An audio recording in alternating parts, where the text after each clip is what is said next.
When the Switch 2's game prices were first announced in April of 2025, Doug Bowser's first attempts to mollify the cries of despair about the pricing for Mario Kart World was to claim that the company was using a strategy of variable pricing.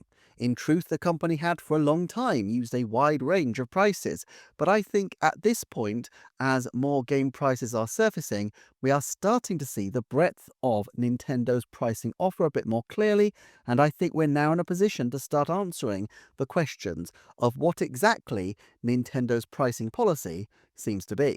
So let's start by looking at the different tiers of pricing that Nintendo currently offer.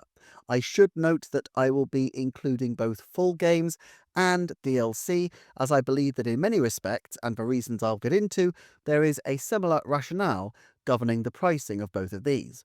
But let's start at the very beginning with content that is a whopping $0, i.e., free upgrades. And what I find really interesting here is that there is a number of titles where graphical upgrades are being provided for free, including titles like Super Mario Odyssey, where this is a pretty big deal. Here's the thing. Maybe you or I would value the graphical overhaul more highly, but Nintendo don't seem to consider that this is something they want to stick a price tag on. And I would go so far as to argue that if an update is purely graphical, then this would not qualify for a paid upgrade according to what appears to be their pricing rubric, although we'll look at specific examples and potential exemptions later on. Now, you could say it's a pro-consumer move to make graphical upgrades paid for, or you could say that in the cases of some Switch games, such as Pokemon Scarlet and Violet, they really should have run better to start with, and so not charging is really the very least they could do to make up for a rather dodgy first version of the game. I think Nintendo may feel that offering performance patches as a paid option, while it could make them some money, opens them up to some degree of criticism while probably not feeling like a real uplift to many of their player base who are more concerned about the play experience. To be fair, another limiting factor is that these free updates are almost exclusively titles developed internally, or at least very closely working with internal studios, games like ARMS, Captain Toad, and so on, meaning that it's very likely that the performance patched versions were used to test out the Switch 2 system and have probably been working internally for a good period of time, so Nintendo aren't having to build a new team to go out and graft in performance enhancements, which would, of course, incur additional costs. At any rate, let's move on to the lowest tier of Nintendo's game purchases, the $10 tier. This contains the bespoke game, Nintendo Switch 2 Welcome Tour, and a number of upgrade patches. The patches serve the purpose of taking $60 Switch games and making them $70 Switch 2 games, or in the case of Zelda Tears of the Kingdom, turning a $70 title into an $80 proposition, but I think that's just a byproduct. Metroid Prime 4 is the only title where the primary nature of the upgrades appears to be graphical and performance related, but even there we see a very significant difference between the Switch and Switch 2 editions, and that is the functionality to play with mouse mode. But comparing Nintendo Switch 2 Welcome Tour and Zelda Notes, there is a very interesting similarity. Both are experiences that may be integrated with a gameplay format, but where the content is primarily text or smaller experiences to add a bit of gloss to, respectively, the Nintendo Switch 2 console itself and the Zelda Wild titles. What is a fair price for something like this? Personally, I'd compare it with something like a book. Much of the content of Nintendo Switch 2 Welcome Tour and the Zelda Notes app are text-based, albeit with audio narration for Zelda Notes and the interactive elements for Welcome Tour. My guess is that if you word counted everything, it would come in as much like a digital book, except of course that this has an extra level of gloss and polish. Seen in this light, it makes sense to me how a $10 price point was reached. Of course, it's true that there are great graphical changes to the Wild titles too, but as I say, I don't think that alone would be considered worth $10 in Nintendo's approach. However, there is an exception of the currently announced games, Pokemon Legends ZA. At the time of writing, all that's been said about the Nintendo Switch 2 edition is that it offers enhanced performance. Now here's the thing, there is a fair bit of time before the game releases for the Pokemon Company to potentially flesh that offer out. After all, the Pokemon Company themselves like to deal with Pokemon news, but they couldn't talk Switch 2 offerings before the Switch 2 reveal, and so I think there is still time for Switch 2 to get other differentiating features, potentially. If it doesn't receive anything beyond a graphical uplift, then that will be interesting, but ultimately I suspect a decision that can be attributed to the Pokemon Company themselves rather than Nintendo, as the Pokemon Company do retain some element of independence, despite being heavily integrated with Nintendo. My 50% expectation, though, is that by launch we'll see some other benefits to the Nintendo Switch 2 edition besides just the graphical uplifts. I should note that in the past we've seen titles like Box Boy plus Box Girl at this $10 tier, which is a small scale but nevertheless full game, although that now seems out of step with the kinds of offerings Nintendo tend to go with at the $10 tier, and of course that was a 2019 game, so it's quite possible that inflation taking into account, Box Boy plus Box Girl might now be priced more towards the $20 end of the spectrum. It seems well in keeping, therefore, with our next price point, so let's move on to the $20 tier. Here we have Dragon Drive and the original DLC for Breath of the Wild. To be honest, I wouldn't normally include this because it's so long ago, except that they are reselling it now alongside the Nintendo Switch 2 edition of Breath of the Wild, and of course they've kept the same price. For some people, they might argue that this makes Breath of the Wild effectively a $90 title for a complete edition, but I've never personally seen DLC this way. To me, the DLC is clearly designed to be an optional extra. It represents a tiny fraction of the playtime I've sunk into Breath of the Wild, but of course, because it is massive, $20 to me personally covers a fair bit of playability, which I find good value for such an enjoyable game. There are challenge modes, a new story sequence, a new dungeon, a new boss, plus extra map features. But more to the point, this is an addition to a prestige Switch 1 title, although we'll get to what that implies later on. Dragon Drive, on the other hand, is an actual full game, but it does seem from the early previews to be quite tech demo-y in nature, and clearly has a more limited scope than, let's say, 2017's ARMS. However, we have another slot to consider here, the $25 slot, which seems to be reserved for DLC of their highest end Switch evergreens: Animal Crossing New Horizons, Mario Kart 8 Deluxe, and Splatoon 3. Now, what's interesting here is that Splatoon 2's DLC was just $20. $20 adjusted for inflation from 2017 is now around $25, and while I get that a minority of people dislike me using inflation adjustment, the fact is that Nintendo clearly consider that their game prices should track inflation because they just do. Therefore, I think we can say that $25 is roughly the price point that we can expect for DLC of the major first-party evergreens going forward, at least for the next year or so, with a strong possibility, I'd guess it at 70% likely, that on Switch 2 we will see the equivalent DLC being $30 before the end of the decade, and possibly quite soon. Of course, $30 is already the price point for another type of DLC, those for Nintendo's major RPG franchises. Fire Emblem Engage and Xenoblade Chronicles 3 both had $30 DLC, as did Xenoblade Chronicles 2, although Fire Emblem Three Houses only charged $25 for that expansion pass. Of course, Xenoblade Chronicles 2's Torn of the Golden Country had its own separate physical release, which perhaps allowed them to justify the extra $5 at the time.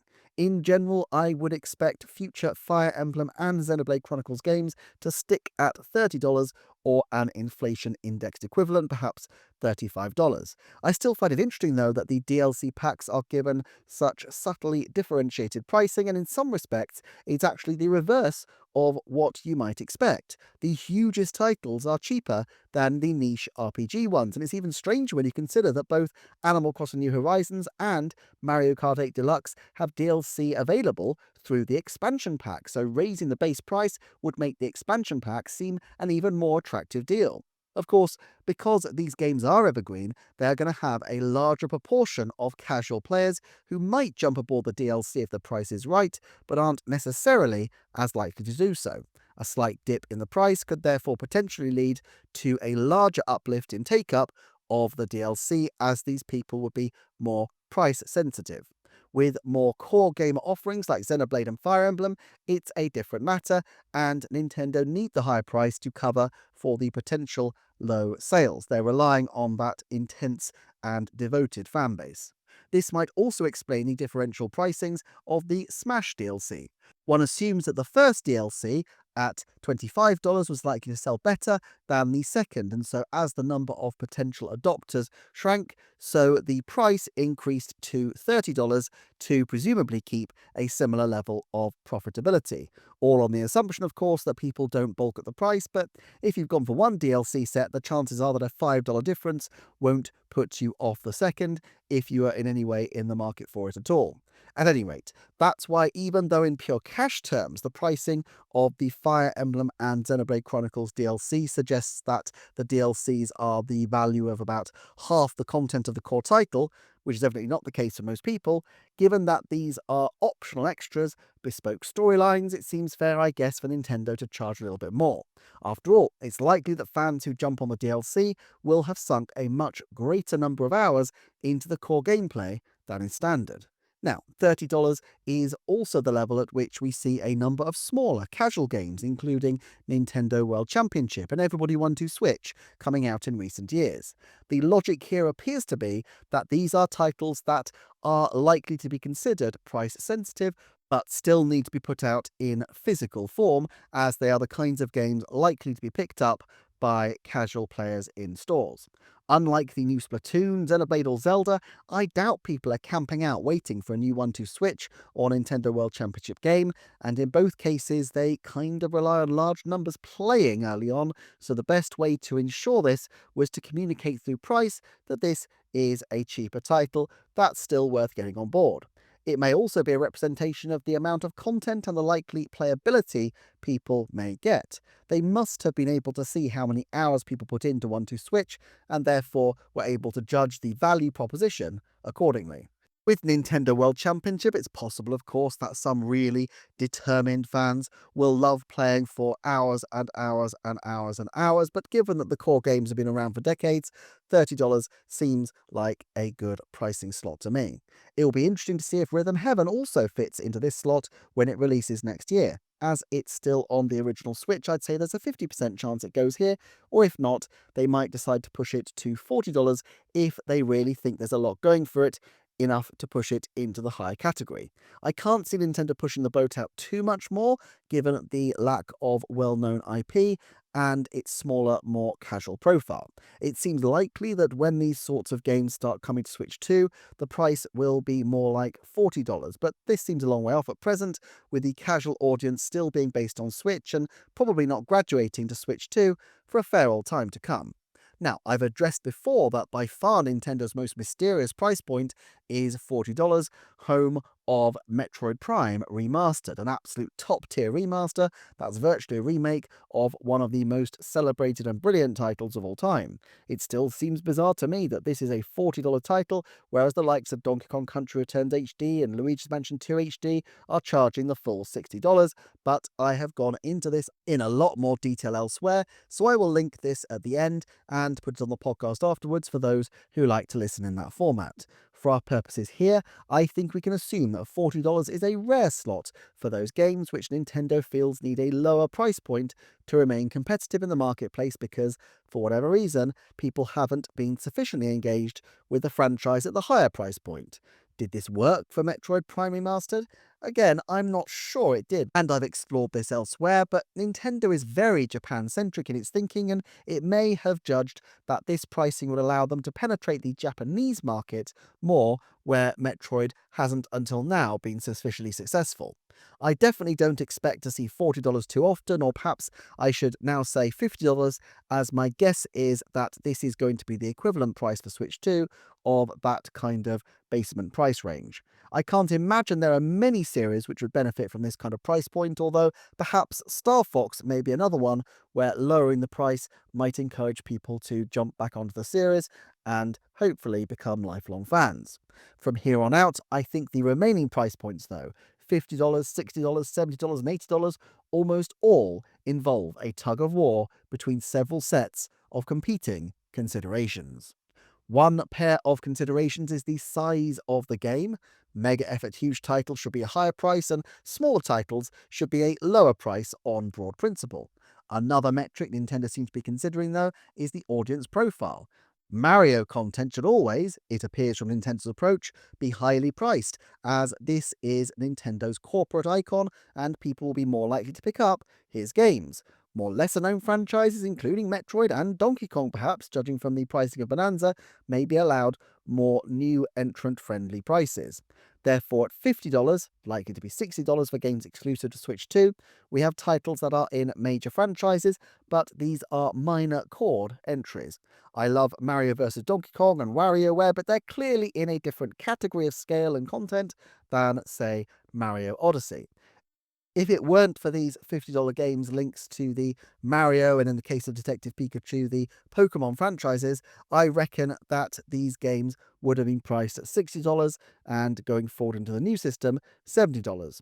On the other hand, Emio is one example here of just a smaller scale game, and so there's really no justification for selling it at $60, but they don't want to dip it down to $40 because it has a small but dedicated audience base, and so they will want to make maximum income from that smaller group in order to justify the significant investment, I'm sure, in the game. Hence, $50 on the original Switch.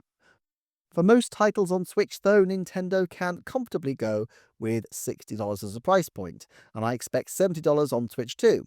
Luigi's Mansion 2 HD, Donkey Kong Return HD are also $60 due to their franchises, while Advance Wars is also $60 because I assume they don't see that people are vastly more likely to play the game from a small price decrease. I admit that I find Donkey Kong Bonanza fascinating here, but I really think this is a case of them trying to charge an entry-level fee for a game series they want to groom as one of their top-tier titles.